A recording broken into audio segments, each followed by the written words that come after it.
The Tale of Tom Kitten by Beatrix Potter. Dedicated to all pickles, especially to those that get upon my garden wall.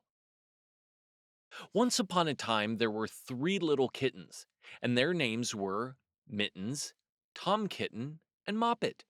They had dear little fur coats of their own, and they tumbled about the doorstep and played in the dust. But one day their mother, Mrs. Tabitha Twitchit, expected friends to tea, so she fetched the kittens indoors to wash and dress them before the fine company arrived. First, she scrubbed their faces. This one is Moppet. Then she brushed their fur. This one is Mittens. Then she combed their tails and whiskers. This one is Tom Kitten. Tom was very naughty, and he scratched. Mrs. Tabitha dressed Moppet and Mittens in clean pinafores and tuckers, and then she took out all sorts of elegant, uncomfortable clothes out of a chest of drawers in order to dress up her son Thomas. Tom Kitten was very fat, and he had grown. Several buttons burst off. His mother sewed them on again. When the 3 kittens were ready, Mrs. Tabitha unwisely turned them out into the garden to be out of the way while she made hot buttered toast. Now keep your frocks clean, children. You must walk on your hind legs. Keep away from the dirty ash pit, and from Sally Henny Penny, and from the pigsty, and the puddle ducks. Moppet and Mittens walked down the garden path unsteadily. Presently they trod upon their pinafores and fell on their noses. When they stood up, there were several green smears. "Let us climb up the rockery and sit on the garden wall," said Moppet. They turned their pinafores back to front and went up with a skip and a jump. Moppet's white tucker fell down into the road. Tom Kitten was quite unable to jump when walking upon his hind legs and trousers. He came up the rockery by degrees, breaking the ferns and shedding buttons right and left. He was all in pieces when he reached the top of the wall. Moppet and Mittens tried to pull him together. His hat fell off, and the rest of his buttons burst.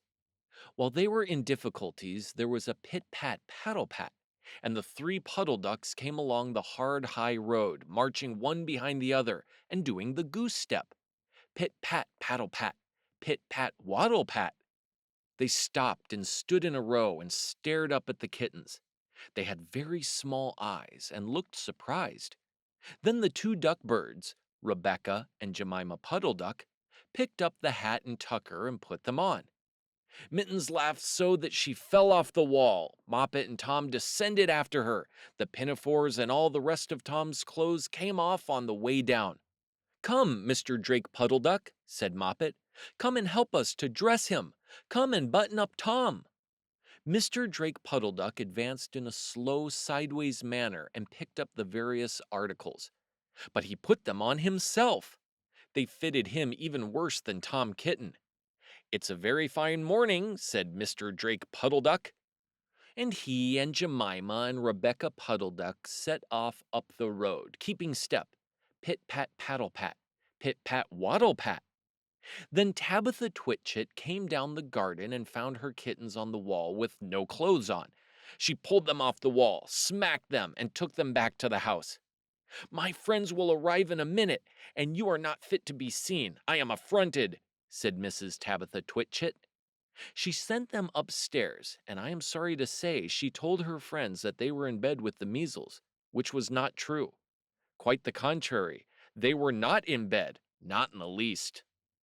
Somehow there were very extraordinary noises overhead, which disturbed the dignity and repose of the tea party. And I think that someday I shall have to make another larger book to tell you more about Tom Kitten. As for the puddle ducks, they went into a pond. The clothes all came off directly because there were no buttons.